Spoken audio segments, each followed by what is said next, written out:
All right, well, we've got just a few things to get through today. Um, Lots of gaps to discuss, interested in feedback on all of these.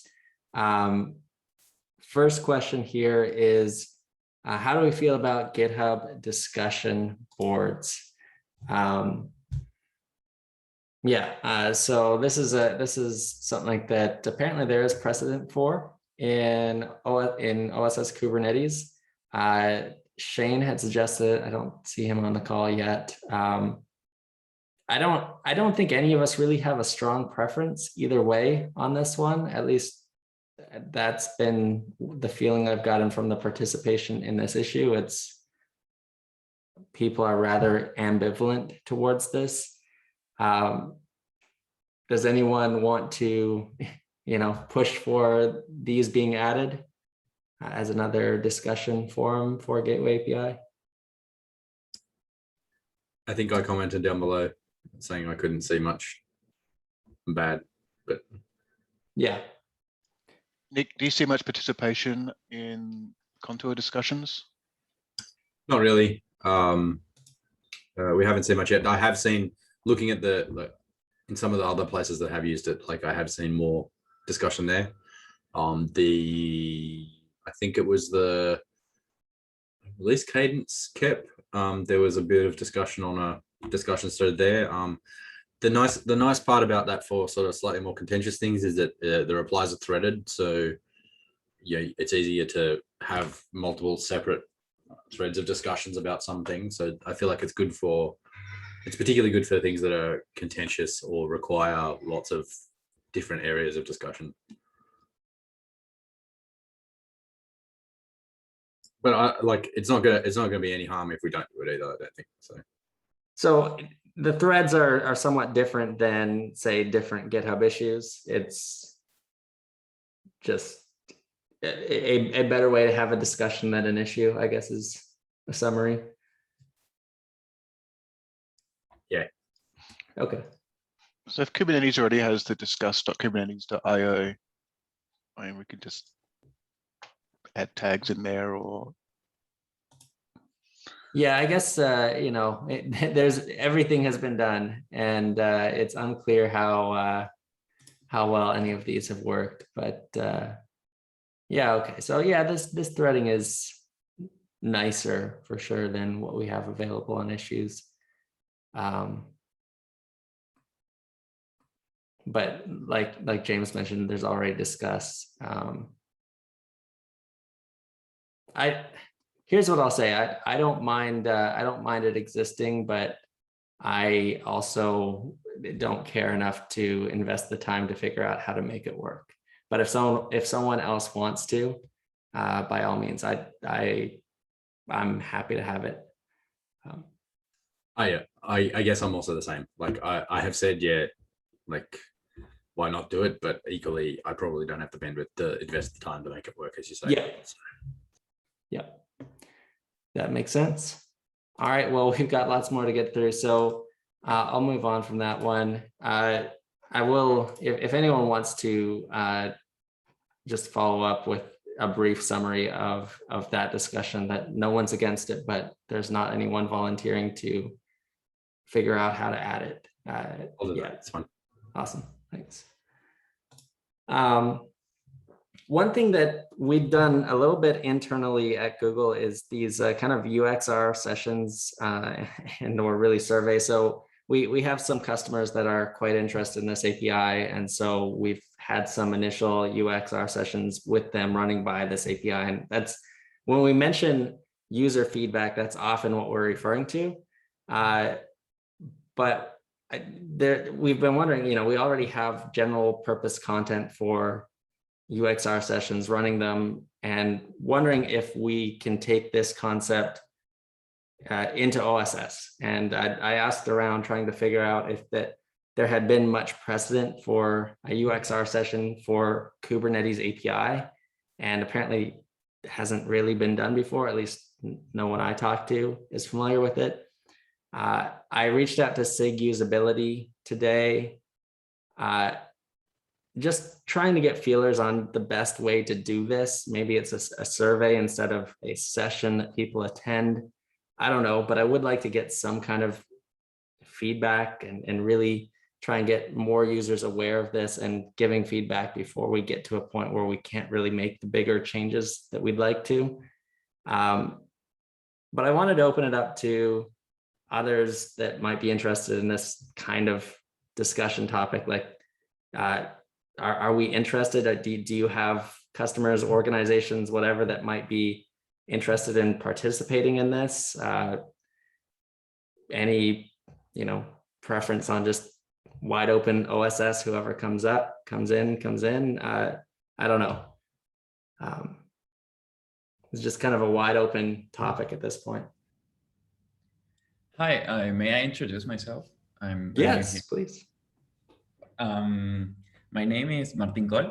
I work at Medallia, and I work in a team that handles the API gateway that we have, and our company is like migrating to Kubernetes, like a very large workload, and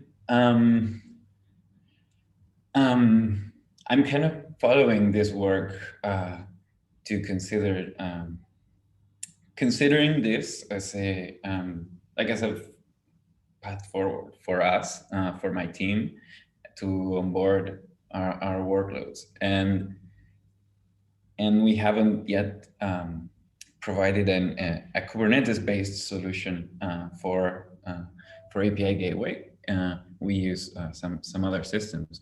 So I'm really interested in what you were just mentioning, and maybe I can be a part of that. That sounds good. And for letting me in. Yeah, no, welcome, and thanks for joining us. And it's great to have. Or go ahead. So, I worked at I was an intern at Google before. Just a little bit more about me. Microsoft too, and I'm based in Argentina, so I'm a Spanish native speaker. I go by, and yeah, and I'm half computer science, half computer engineering. So anyway, that's That's awesome. Well, yeah, great to have you. And I think this is all the more evidence that there's plenty of interest out there, and trying to run a few UXR sessions in the broader community. And we already, it sounds like, have one volunteer to be part of that. Could be very beneficial. So yeah, thanks, and really great to have you, and interested in your feedback throughout. Yeah. Anyone else have any strong feelings one way or another as far as UXR sessions? I think Sorry, James. things. Hey, Nick. Sorry, just over each other. I think UXR seems like one of those sessions where it's like the qualitative feedback is really useful. So, like when you come out and say, "Hey, we had user feedback that does." We had user feedback about this, then it immediately makes everyone want to say, well, question that, like why, how, what are all the details? So I think getting that qualitative feedback about people's experiences is really, really, really interesting. Although it's also difficult to give that without, producing the whole of the recorded session or something. So maybe I think generally overall, yeah, I'm very much in favor.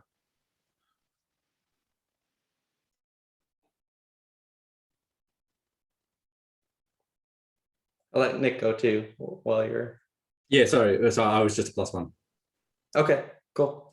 Yeah, so I think, like James mentioned, it's hard to accurately record the results of these and avoid biasing participants.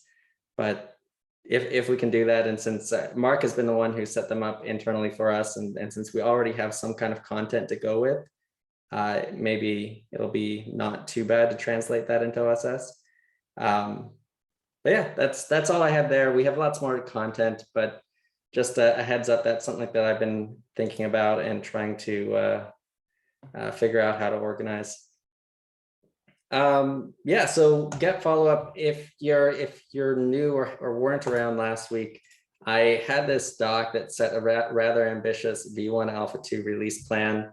And basically the goal was that every GEP would have a 3-week cycle where ideally within a week it would reach an approved state, and within another week it would reach an implemented state. And when I say 3 weeks, I really just mean 3 different community meetings where we're discussing and finalizing different details. So at this point, we're at the kind of approval, and hopefully these are ready to merge or just about ready to merge for 2 rather large gaps. And we're also at the point where we are about to discuss more large gaps. So there's a lot to get to, and I don't want to delay anymore on this one. So first, just try and time box these to, I don't know, 5 minutes each or something relatively small. There's this one, cross namespace references from routes. This one actually already got in. I think we were really close to consensus on this one, but I do have a follow-up PR that addresses just a couple small things on this gap, and I kind of opened up additional room for discussion. But at this point, I don't think we've gotten much feedback on this one. So I think the reference policy gap is maybe the least controversial here. Anyone hesitant about moving forward with it? I think it looks like the only thing that was really up for discussion here was the name of the object and what it refers to. Oh dear. Yeah. Yes. Yeah, which is so it's just a minor thing, right? But I think the key part. So James, you raised the point that you wanted that you'd prefer to have one reference policy with from and to. I think I'm -1 on having one with both, because I think that we should only have one that goes in one direction, because that way I think that the reference from is effectively the selector. Like the selector, if you're having a reference from policy, like you're kind of like you're using the selector effectively as a reference from policy. And I feel like the point of this thing is to enable the person who owns the object to say, I don't want to allow certain things, like, or actually, no, that is not the right way to say it. The point of this object is to say that the person who owns the object must explicitly allow things to refer to them across namespaces. So that the point there being that by default, nothing works across namespaces. You must explicitly go in and allow inbound references to your namespace for cross namespace references to work. And the reason for that is that then that keeps a bit more safety around the whole idea of namespaces in Kubernetes. When I initially did this with a from and a to, I think that was one of the things that I hadn't spent enough time thinking about. But the fact that we had the CVE from cross namespace references makes me very leery of being too open by default with cross namespace references. Yeah, I think like one thing that we should make clear is that this is a policy. So if you are going out and you're writing a policy against yourself, it feels strange, I guess, because you technically are the one making the reference. Yeah, maybe that's it. I mean, you could argue that different people control reference policy than control gateways. So you could say, I only want gateways in my namespace to be able to reference these other namespaces. But it seems like such a stretch and so overcomplicated that I can't see a need for an outbound reference policy. I feel like if you've made it that far, it's too complicated. Also, the fact that, like, unless in that example, if we wanted to support it, we would probably have to break it out to a separate object, because the people controlling the inbound versus the outbound, probably different individuals. At that point, It's kind of, Yeah. then we can't have a single one anyways. So I guess James, is if you're around, like what were your thoughts?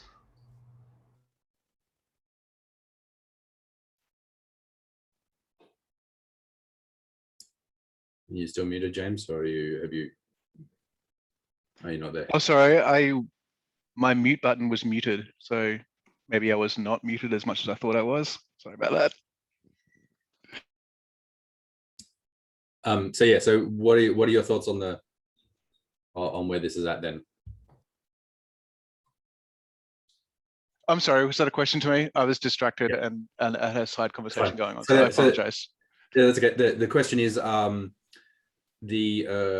think Rob, Bowie, and I are kind of in agreement that that we feel it should just be a single directional like reference policy for inbound, and that the outbound reference policy doesn't add enough to merit the inclusion at the moment. And I think I think it runs risks of accidentally over including things and messing with the cross namespace references too much, like with the namespace security boundary too much. I guess I remember, if I recall, the rationale for outbound was that, so you could say, as the owner of a gateway, you could say anyone from these locations can reference me, right? So it's the other half. So it's like when you so it's where you don't want, for example, non-production namespaces to attach to this thing. Yeah. So I think sorry, you Go go, ahead. Rob. Sorry. So the only question is, do we ever want an outbound equivalent to that? And I think what we're leaning towards here is no. And then the second variation of that is, if we do want that, would we want that to be included in the same resource type or as a different resource? So if you call it inbound reference policy, then you're implying that there's a outbound. Yeah. At some or point. That there may be at some point. Yeah. Yeah. If you call it reference policy and just put a from, what would you do, a from or a to? You do a to. If you have inbound if you have reference policy and put a to, then you could gracefully add a from, and it would sort of end up making sense. I think Nick and I are kind of normally I'm like, hey, you should add another CID. So we've sort of swapped around on this one a little bit. A little bit, yeah. But I don't know if there's a case to restrict the permissions for inbound and outbound reference policy differently. So you might, is it at all useful to be able to say, to be able to give service accounts permission to write an inbound policy, but not an outbound? I think that's maybe a bit complex. I don't know. Yeah, I think it feels overly complex to me, because I think that effectively the outbound policy is handled by most of, like the outbound, you have by default an outbound policy by the way in which you are selecting from the object that is referring to an object in another namespace. But that's effectively an outbound policy, right? It's a policy that says whatever I have selected is allowed. And is it all that useful to be able to constrain what people may select? I don't think so, and that's what we were talking about before. I don't think it's useful enough to justify building a special thing for it. So, and I also think that I think that what I'm getting at is that the bidirectional binding that we talked about before is kind of, I think that the important part is that in this case, the bidirectional binding is achieved by having the referring object selects the things that can or that will be referred to, and then the reference, you have to opt into being selected, and so that then is a two-way binding. But it's a two-way binding that respects the fact that the people who are in the referred namespace, in the referent namespace, own the objects that are being referred to. And that's, I think, the key part that we really need to make sure that we keep, is that when you own objects in a namespace, they're your objects, and other people shouldn't be able to refer to them. Other people should not be able to refer into your namespace without you explicitly opting in. That's how that's how the namespace, that's how we keep the namespace separation safe. And so if you have a namespace from, you're kind of like you're restricting yourself, agreed, but I don't think there's enough use case for that to make it a thing. So I guess at the end of the day, what I'm saying is I think we should call it reference policy. We should hold that we can add the other stanza if we need to later, but I don't think we're going to need to. Yeah, I'd echo that vote. I think we should leave the name as is, and I think outbound reference policy is very unlikely to ever exist. But if it does, we can deal with that later. Like calling it reference policy makes the most sense to me at this point. Okay, fair enough. That was, So I think the important part is that we define, to start with, a reference policy is an inbound reference policy. Like when we say reference policy, we mean a reference policy to an object in a namespace. Like the reference policy lives in the same namespace as the object that it refers to. That's part of the definition of a reference policy. That sounds fair. I can add a little bit of cleanup to this to make that very clear in the description here. And then I'll ping everyone again to get this PR in. But I think that is all there is. This PR also added a reference to the vulnerability.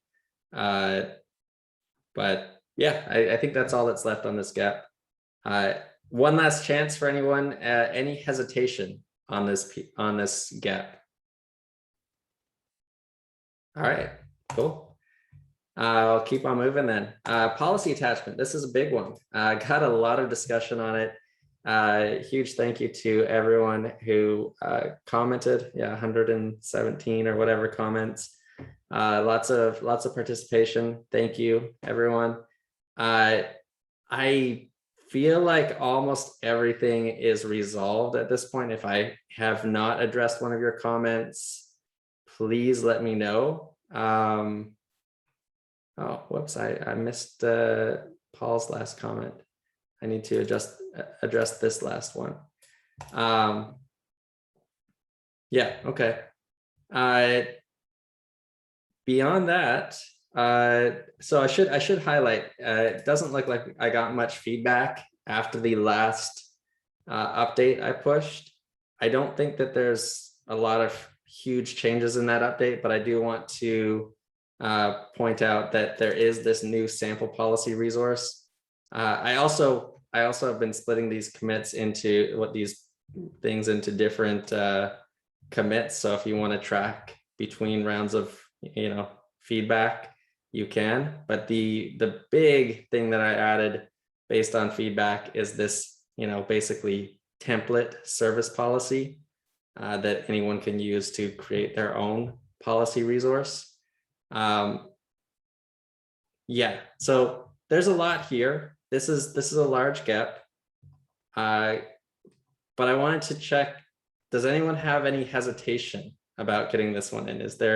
Are there big things that are outstanding? I know there's at least that one little bit of feedback that I missed. I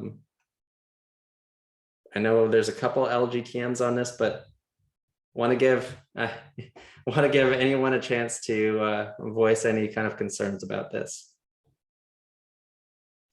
I think one discussion that maybe I missed was the sub-resource anchoring, the part where you can have names within your resources. Was there a more detailed rationale for that? Yeah, that's a good question. Let me pull up the deploy preview itself. So yeah, sure. So section name. So this is in the policy target ref. The idea is that you may want to apply policy or attach policy to a specific listener within a gateway, a specific rule within a route, or a specific service within a specific port within a service. I don't anticipate this being a common thing, but there was some discussion on here about how it would just generally be useful to have names associated with these things. So you'll see this in the next gap that we'll discuss today about gateway route attachment. that having names for listeners can actually be really helpful when you're trying to describe where you want to attach to something. I think it's just a generally useful concept, even if it isn't broadly, I think this is, likely an extended concept, the idea of attaching policy to a sub-resource, basically a section of a resource. But it does seem sufficiently useful to add in that capability. Rob, I Yes. had a question on the format. Like, is it a string? Does it have a Yes. space in it? Or like, kind of what Oh, guidance do we give for? yeah, sorry. So you mean the listener name? Okay, so yeah, I guess this would be any other, the same formatting as any other Kubernetes name.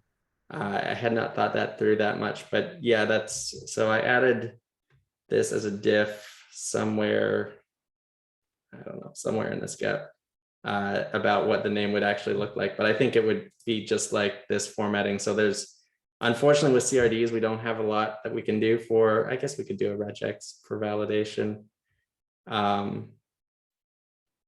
But I think this would be basically the starting point. It's effectively Rob, a DNS label, though, right? Like a Kubernetes name. Yeah. Or, Rob, I was we could wondering- say the formatting depends on the formatting of whatever this target field is. Right, exactly. I mean, so we can control the formatting of listener name and rule name, but we obviously can't, like this, and this I need to extend this a little bit more, but this can obviously be extended if you have a custom backend type, right?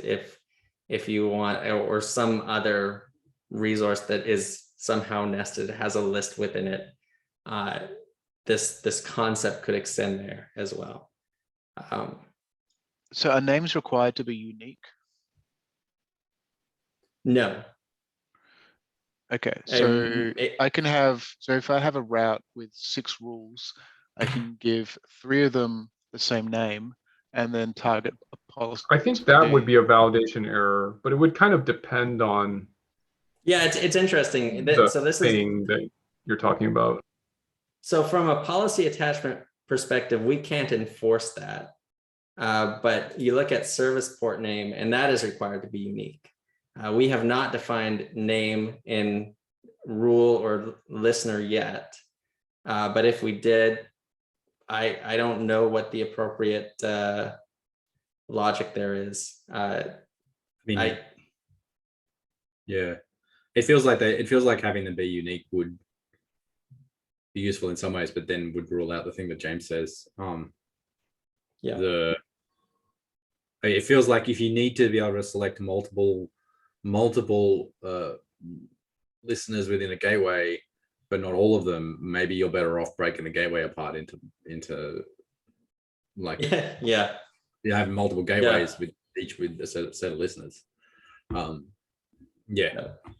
I mean, we should note that this section name thing could be handled in that way for most of these things. I think the thing that it's most useful for is service where we don't control the spec. But so I think you can't do it in gateway either, right? You can't break a gateway. You can't break a gateway down into 2 gateways with different listeners. Yeah, You could. Yeah, you can gateways. It's up to the implementation whether or not it merges listeners between merges listener config between gateways or not. Sure, but it's kind of an unnatural. Yeah. So I mean, I don't think. Yeah, I mean, I think it's one of the. I think in general, that's. I mean, I guess because it's implementation dependent, it'll work like 50% of the time. Yeah, whereas sure. with routes, you can make it work 100. With routes, it's like 100% workaround. But with gateway, maybe it's like a 50 or 20% or 60% workaround. So yeah, I think it makes sense. You said this earlier, Rob, but it's not reflected there that the support for section name I think should be extended. Yeah. And we should document that. Yeah, we should have some stuff in here that documents like how it's expected that the section name will work, the section name reference will work. So it should be like names should say something like names of sections are not necessarily unique, and if they are not unique, you implement something like implementations may or may not, like say, may require uniqueness of names. If they don't, then it's expected that it will behave in this way or something like that. Like, we just need to define what the behavior is if you do have unique names, and define what it is if you don't, and or something like that. Like, John's got his hand up. Yeah. Yeah. So you talked about making it extended, and my understanding of like the feature status or whatever we call it for like Horvath extended is that the idea is that some controllers can't implement it because of various requirements. But it seems like this is something that should be implementable by anyone. So why is it an extended? Well, I don't. So this is applying policy, right? So there are some controllers that simply may not be able to attach a certain policy to. I mean, I guess you could make that argument for a lot of things here. Yeah, that applies to but- name as well, not just section name, right? Yeah.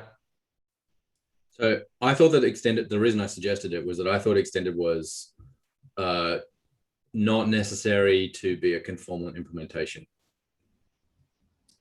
Right, but what the rationale for putting in extended, I would have thought, is that it's because not everyone can implement it, not just because, I don't know, someone doesn't want to. I don't know, maybe that's not the case, but. But the conformance would only matter if we're talking about a specific thing, though. This is like a generic discussion. Does that make sense? Yeah. I'm okay with it being core. I was just saying, yeah, Rob sort of said before, hey, this support should be extended. Like, yeah, if you're going to have it core, that's cool, but that just means that it's expected that you have to do something with this field. Rob, does the support level make sense in this discussion? Because isn't this talking about something that is embedded in something else, and really that thing is the one that has the conformance on it? Yeah, I guess the only thing that I have, yeah, okay, let me just remove support level. I mean, it's like you want to describe this pattern as a whole as having a support level of extended almost. Because we realize that not every policy is going to be able to be attached at every level in every hierarchy for every implementation. So by definition, maybe the entire concept is extended I think makes the most sense, because our definition of extended is that if you are going to implement it and you're going to use this mechanism, you should be following the guidelines here to make it behave the same. Yeah. So just to reiterate, that means that extended means it's not mandatory to implement it, but if you do, then there are rules around how you do. Yeah, exactly. It is not, we recognize this cannot be implemented by every implementation in every case, but when it is implemented, it should be implemented in a very consistent way. And must be implemented in a very consistent way. Yes, thank you.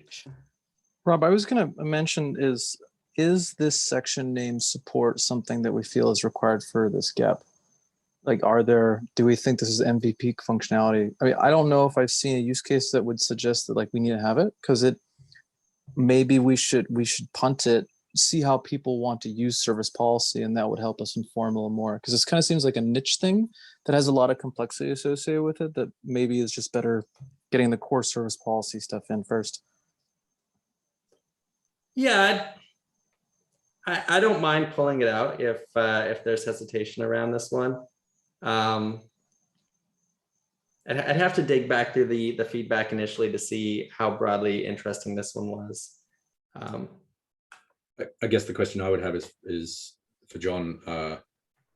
What do you think he meant? Like, do you think that this should be like core support, or like, I mean, you raised the question, like, what do you think we should do? Should we take it out altogether and then just put this back in later if we need it? Or? No, I think section name is definitely something that's useful, if not required, for a lot of use cases, especially the listener name. So Right. So how would you feel about having it be, so if we include it in this design, but we say that the design as a whole is kind of extended in that you may not always be able to do everything, like every type of policy object, as Rob said before. But if you are doing it, if the policy object is supported on in the place where it's being referred to, then, and the section name object thing makes sense, then you must do it in this way. yeah, that makes sense to me. Okay. Anyone else got any comments there then? Yeah, I still think it's a bit. I've had this discussion in a similar context where we want to apply policy to something that's, you know, we want to apply policy to a slice of something. But section name is just one of the cases where you want to apply some policy to some slice and specify the slice like somehow. And I don't feel like it's a particularly I mean, people will find uses for it, and it's kind of okay. It's just that I feel like it doesn't really fulfill quite all of this stuff. I'd prefer something a little bit more general. That would be an argument to leave it out for now while we get more info on it. Like I want to apply policy. So say I have a OIDC audience, right? And I want to apply policy to an OIDC audience. Is that something I should be able to express? I can't do it through this. I can't do it through this way, but I could do it through policy.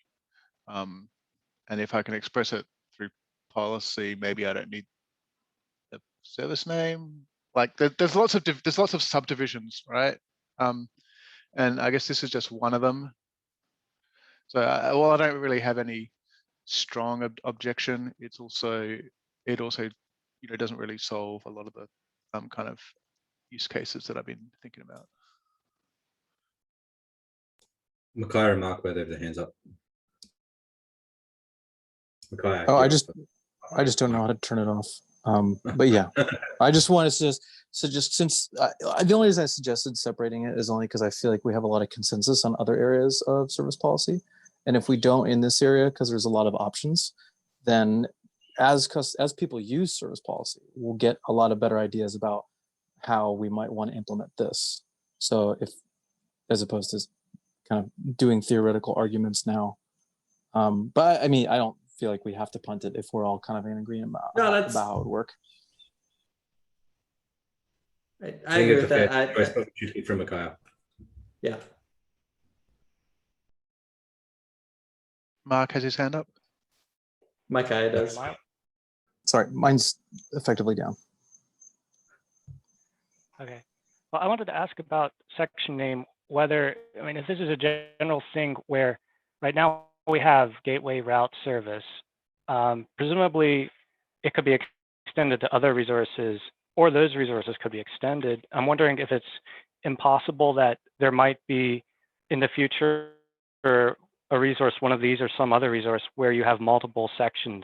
So I mean, a bad example would be with gateway, you have listener, you also have addresses. Maybe you want to refer to a specific address. I know that doesn't really make sense, but if that kind of, if you understand what I mean, should we have something like some APIs have object field selector where you can, I think that's what it is, where you can specify the path of the field, and then you could specify a name within that field, if that, assuming that field is a list. Does that make sense? Yeah, that does make sense. I think all of this is leading me to the conclusion that we should punt on section name, and I'll move this down to kind of potential expansion, and then it seems like the rest of this gap is pretty close to consensus, so I don't want to get stuck on this one kind of extension of it. So I'm fine to punt on this and get the core in. And I agree, that's a good point. It seems like I am a bit worried about punting it and not ever solving it though, because I feel like this is absolutely critical. I mean, I think there's some underestimating of how important it is to be able to select a specific port, because a lot of people are coming from Ingress, which only kind of has 80 and 443. Once we start opening all ports and, TCP ports, you have your MySQL, you have HTTP, HTTPS, the same policies don't really apply at all to different ports. And so it's very important to actually distinguish on these types of section names. So I am a bit concerned about removing this. In the context of port specifically, did you look at prior art in Ingress controllers? No, I did not. Because I know most Ingress controllers have some sort of annotation scheme that deals with this today. So I mean, that's how we're addressing port specifically. So I just wondered if you'd seen that and whether that informed your thinking. No, I can revisit that. That's a good point. I think I do want to be, yeah, go ahead. I was going to say, I think John's point is quite fair, but it is a solvable problem in that we just need to make sure that we don't drop it on the floor and that we do something about it soon afterwards. It does seem to me like this is a large enough space that we need to spend a little bit of time and think through alternatives and do like a prior art review and that sort of stuff to say, hey, we need to be able to refer to some sub portion of an object. What's the best way to do that in a general and extensible way? I completely acknowledge, John, that you're 100% right, that people are going to need to be able to pick. Port is probably the first and most important one. But like is there a more general way we can do it than just having the name field? Is that the best way? Is the question I think we need to answer. I think it's start working on that straight away. But the good part is it's an additive change, so it doesn't need a rev of the API, right? Yeah, I think that's reasonable and fine. One thing I would say, and this we can still defer this, is that if you look at Rob's other proposal with like the binding, the section name also plays a critical role there, and so we need to make sure that whatever we do here is kind of aligned with what we do there, which I feel like leans towards section name, but that's totally fine if we omit it for now and then we add it back later once that proposal's further along. I think just want to make sure we're aware that there's dependencies there.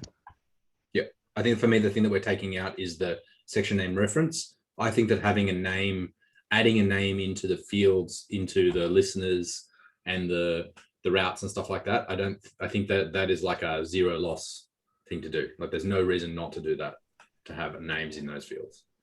And we should do that as part of what I meant, I agree. But what I meant more was that route is effectively a policy, and this proposal is saying that you can attach your route to a section name. And so I feel like you ought to be able to attach other policies to section name too. Or they should at least have a consistent mechanism in which they attach, whether that's section name or something else. Okay, that seems 100% fair that we solve them at the same time.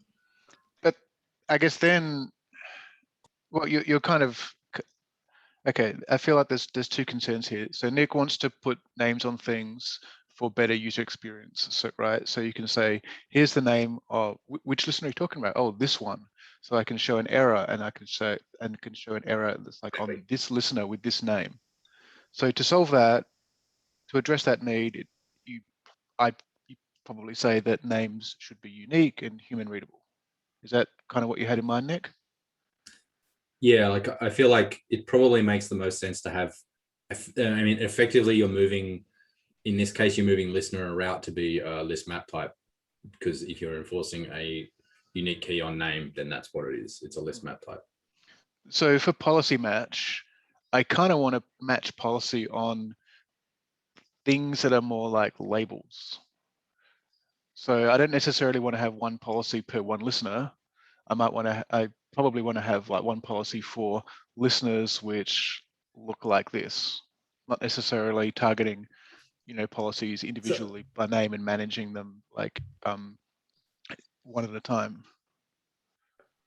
I think that's a good point. I don't want to get too tied up on that on section name specifically. I think I'm fine with punting that discussion till later, but I do want to make sure we have enough time. Like if I pull that out of the gap, I think or at least short term, I think we have enough consensus to get the large portion of the GEP in, and then the somewhat smaller discussion is how we can add this concept, which feels like an easier, clearly additive discussion, as opposed to the larger, this is how you attach policy in the API. So if we're good with that, I would be very happy to move on. I know we're limited on time here, and there's other topics. So if that's good with everyone, I'll keep on going to the next GEP for discussion, because it is also highly related. Cool. All right.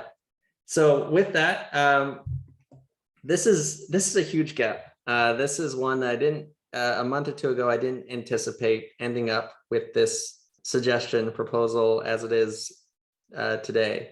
And I am very interested in feedback on it.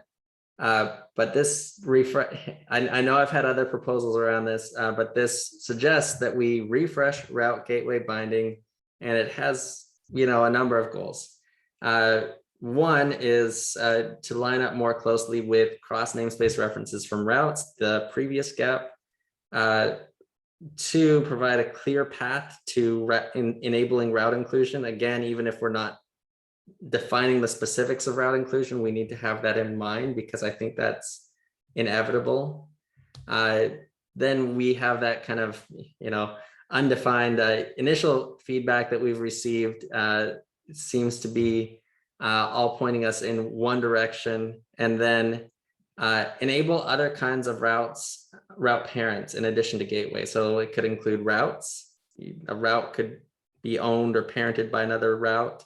You may eventually have some kind of custom gateway resource, or for mesh implementations, I can imagine at some point you might be interested in some kind of like mesh type resource. I don't think gateway as a resource is a good way of modeling an instance of a mesh, but maybe there's a mesh resource out there that you might want as a parent to your route. I don't know. So the clear thing that's out of scope here is defining how route inclusion will actually work. Most of you are already very familiar with the existing approach. That's from gateway, we have a route label selector, and namespaces can either be same namespace, a selector, or all. And then routes have three options, either same namespace, you specify a list of gateways, or you say any gateway can attach to me. So you kind of have this two-way almost selection happening here. One can be a selector, one can be a list. This has led to confusion. And I think one of the things that's confusing for users to understand is the idea that you have two different selectors. You have a label selector on namespaces plus a label selector for routes. And this may just be in my imagination, but trying to compute the union of both of those can be confusing. So that led me to a proposal that, again, really interested in feedback on this one, is really focused on the overarching theme that we've been going for. Is you have one kind of direct reference and a trust reference back. So and that trust reference is more broad, and the trust is really just describing the namespace that is trusted, not the specific resources inside. So we know that if you're going to have a direct reference, although we started with, way back in the beginning of this API, we started with this list of gateway route references inside gateway, and that didn't work because it didn't scale large enough. But what we do know is each route is likely to have a fairly small set of gateways it's attached to. So if you wanted to include a list, you could potentially do it there.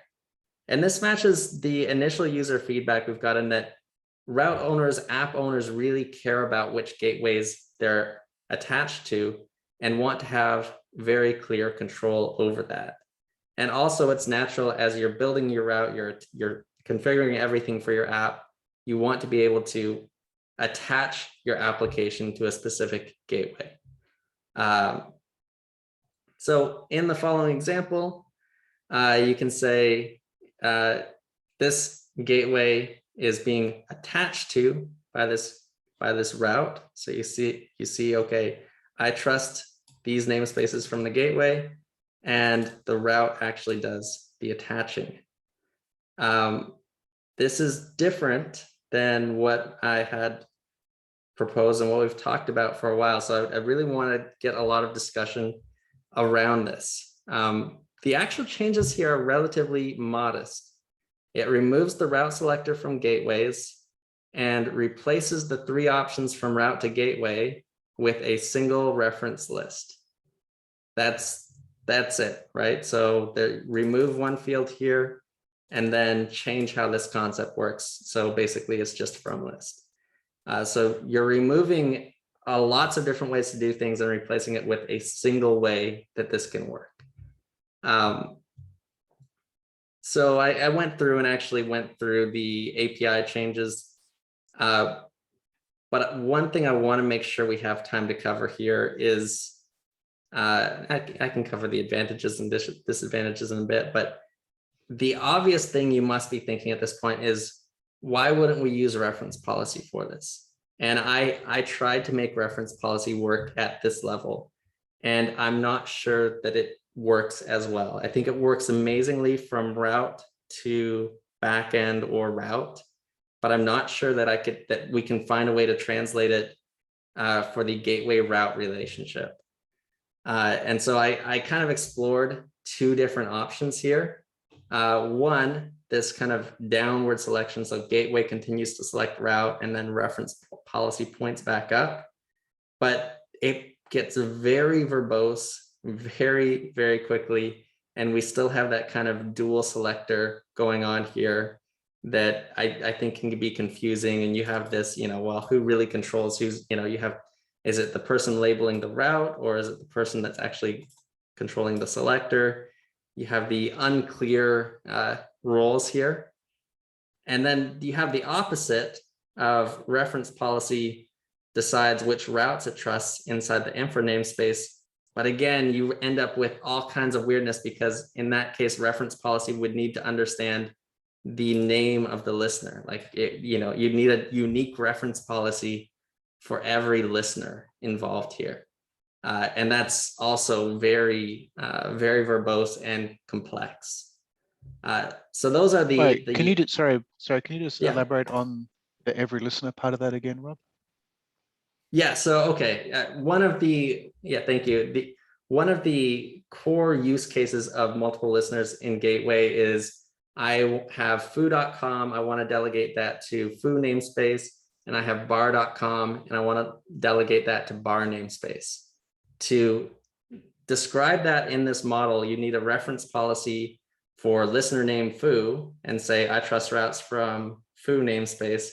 And you need a separate reference policy for bar to say, I trust, references from bar namespace to my bar listener. So you need a different reference policy for every individual listener. Okay, so otherwise the confusion would be, you could get foo attached to things from foo namespace attached to the wrong listener. Exactly. Well, or would you? Because I think about that one a little bit more. I think you might end up with it makes it harder to infer the config intent, right? Like, I think that's the thing. I think that, right, like that when the route selects the gateway, it doesn't say, like, the route is not selecting. So you do have the route selecting a section name here, Rob. Do you have that in? So you have that in this one. Do you have that in the base in the actual suggested one? Okay, so yeah, and this is the route is attaching to gateway scenario. If you're so in this variant, it has a section name. I saw that below. In the actual proposal, the not alternative proposal, does the route selecting the gateway have a section name? Yeah, it does. Okay. Yeah, that's what John. That's why. Thank you, John, for trying to pull this all together. But that's John saw the connection here between section name as it's proposed in policy attachment and as it's proposed here.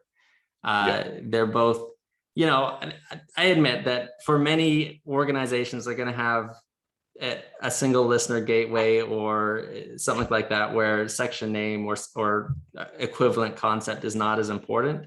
But for these examples where you have unique listeners per namespace, the concept of section name or something like it becomes very critical, either in this example or in that other reference policy example as well, because the whole idea of attaching to something, a specific item within a list. So the people who need it really, really need it. Yeah. In this case, though, can't you match on the host name?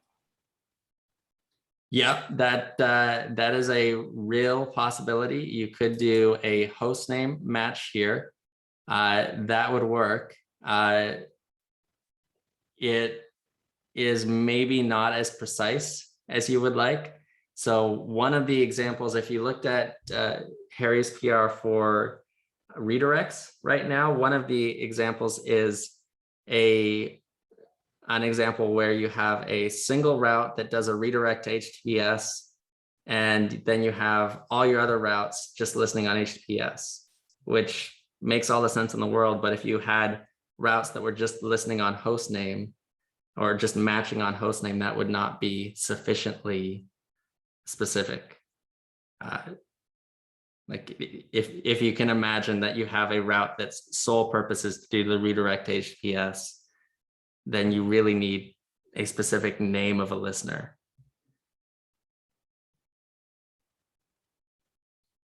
Does that use case make sense? Yeah, it's an interesting one. I hadn't thought of having like a single route handling any HTTP request and just doing a redirect irrespective of host name. Yeah, well, even if it is the same host name, like even if it's acme.com, but that's only for the listener on port 80 and its sole purpose is redirect to the listener on port 443, then you want a separate set of routes listening per port kind of thing. Yeah, it makes sense.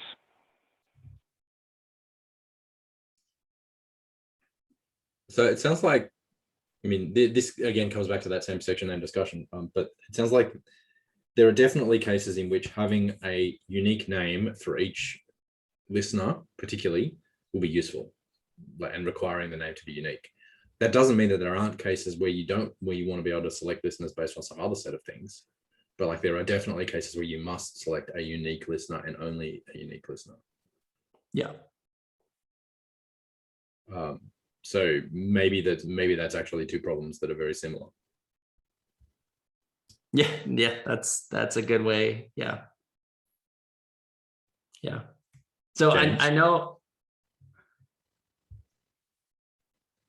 Yeah, James, I am curious. How do you feel about this particular use of section name? I kind of see it. I feel a bit like this use case is the purpose of, I think is the original purpose of the reference policy. It's the primary driver for doing reference policy at all. So it feels a little unfortunate to me that reference policy, it's a extension to it's this kind of tweaky extension to reference policy that actually makes it work. It's not sort of the main path, the primary path through reference policy isn't enough to actually solve the thing that we wanted to solve originally, which seems a little, I guess I'm a little surprised about. I haven't read this one fully. Yeah. So I haven't really digested it. Yeah, and this is a lot to digest in just a few minutes. I know we're already over time, so I am very interested in feedback on this. I did try and make reference policy work. I am also not upset if it doesn't work, because I think reference policy has a very clear and useful purpose for route to service, route to route, and maybe other resources like secrets in the future. So I think reference policy does still have a very clear place in the API. I just am not sure that this is the place. But I agree. That's why, I listed two alternatives and they were both reference policy, because I was trying to find a way for that to work. But I'm not sure that it makes sense here. So yeah, but feedback very welcome on this. Yeah. Yeah, I haven't had much of a look at this one either. I will have a good read of it. I think that James's point is fair, that we really need to make sure that there are good reasons why we can't use reference policy. That's fair. Yeah. But I do think that the key part of this change is that HTTP routes should be the thing that select gateways, not gateways select HTTP routes. Like the key part is that it's the HTTP route that owns the relationship to the gateway, and that then there's some mechanism for the gateway to effectively accept or reject the binding attempt from the route. Yeah. So the other way of looking at it, and I will call this the end, but the other way of looking at this is routes become the central focus, and everything is a direct reference from a route, whether it's route to route, route to service, or route to gateway. Everything is directly referenced from that central point. So routes become the center. And if you look at it that way, it does feel somewhat consistent. But I recognize that it is frustrating not to have reference policy here. So yeah, I am very interested in alternatives, other ways to do this. But I just wanted to get this conversation going. So if we went the path, so basically, sorry, just to drag it out over time. So what you're talking about there is, instead of having the listeners reference the route, reference the gateway, sorry, having the gateway listeners having the selector for routes, you flip it. So the routes say, attach me to this gateway. You have a gateway selector on routes. Yes. You could have, you could do that too. Yeah. But wouldn't you need a listener selector? So that's right. That's a problem. That's the problem. That's the exact problem. Yeah. This is that a listener selector effectively is a gateway selector with a section name. Yeah. Or I think some label or labels. So then, how do you put a label on a substructure of an object? Yeah, then you have like nested selection, and then it gets, I don't know. I've tried to make that work. I feel like the only way selection works is from gateway to route, and even then, I think it has issues. Maybe. No, I was going to say maybe a separate binding object. I don't know. Yeah. Yeah, I think we all need to read this one and have a think about it. We are way over time. We all need to read this one and have a think about it and comment on it. This is a big deal. This is a very big change. I think it's 100% fair, Rob, to say that doing what you've got as the main idea at the moment is, you're 100% right. It changes it to be like, I don't think we should rename it again, but it's effectively the route API, right? Like, the route is the central object. So we should all be with that in mind. Yeah. Cool. Well, thank you everyone for the feedback, and thanks for staying over. Interested in what you think. And there is another GEP that we didn't get to. I think this one's smaller in scope. But yes, thanks again. And we'll talk to you throughout the week and in the next community meeting as well. Have a good one. See you later. Thanks. See ya. Yeah.